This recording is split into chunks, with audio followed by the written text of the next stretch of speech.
ISIS yang dijual, yang diduga ke Turki misalnya. Nah artinya saya mau bilang harus berbasis pada kejahatan. Tenang saja menurut saya. Wong ini organisasi-organisasi kejahatan melakukan tindak kekerasan. Kalau misalnya nunggu dia sampai melakukan kejahatan, tapi apakah surveillance untuk mereka yang kembali dari ISIS harus ditingkatkan? Untuk mereka yang ada 46 sampai tahun 2015. Betul, itu kan pertanyaan saya dengan peristiwa Tamrin kemarin. Katanya bisa dibilang kecolongan, pemerintah membantah. Kalau tidak kecolongan berarti tahu dong mengikuti. Kenapa tidak dicegah misalnya gitu kan. Nah kembali ke soal tadi, soal kewarganegaraan. Jadi menurut saya tetap harus dibuktikan dan informasi itu tenang saja banyak karena organisasi ini 24/7 melakukan kejahatan.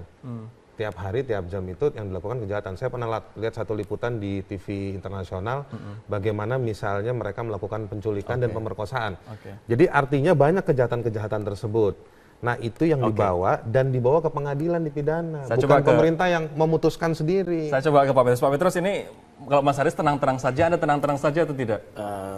Boleh aja beliau berpendapat, tetapi negara kan harus melindungi warga negara. Bukan hanya melindungi warga negara yang satu itu.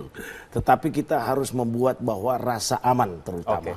Dan rasa aman itu harus diatur dengan undang-undang. Yang nggak bisa juga penguasa atau dalam hal ini pemerintah hanya semena-mena, nggak bisa. Kalau DPR sendiri melihat gimana pencabutan kewarganegaraan seberapa genting? Bagi saya pencabutan kewarganegaraan bukan suatu hal yang baru. Dalam undang-undang kewarganegaraan apabila jiwanya adalah apabila orang tersebut memang sudah tidak setia pada NKRI bisa dicabut.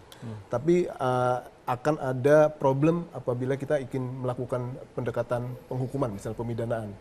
Nanti dalam kriteria-kriteria unsur pidana apa yang sudah dilakukan, itu saya takut ada problem karena tidak dilakukan kepada warga negara Indonesia, tidak dilakukan di Indonesia. Ini artinya langkah tegas untuk mencabut kewarganegaraan pun perlu. Ya, saya pikir kalau memang harus dilakukan, harus dilakukan. Tapi kita memang harus memperhitungkan setelah itu apa gitu. Baik, kita sudah ada di akhir segmen Bapak-Bapak. Saya ingin ada kesimpulan dari Pak Petrus dan juga Mas Haris. Apa formula yang paling tepat kalau dari Pak Petrus sendiri? Jadi menurut saya begini, pemerintah sekarang untuk merevisi atau amandemen atau merubah undang-undang ini karena memang sudah melihat bahwa permasalahan ini sudah cukup memprihatinkan. Sehingga upaya yang dilakukan oleh pemerintah dalam hal ini, semua stakeholders bekerja sama, ini adalah untuk rakyat.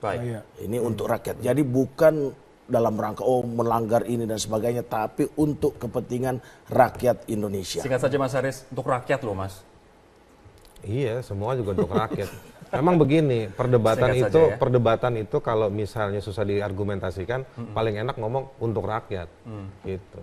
Nah, saya cuma mau bilang, jangan terburu-buru menghadapi sesuatu yang luar biasa ini, soal terorisme ini, jangan terburu-buru dan panik. Revisi ini, revisi itu dan lain-lain. Evaluasi dulu dong program kita, tindakan kita ini DPR, gitu kan? DPR menurut saya cuma ikuti gendang permainannya pemerintah, merevisi baru dijawab. Harusnya revisi dulu bagaimana memerangi terorisme. Waktu kita sudah habis. Iya.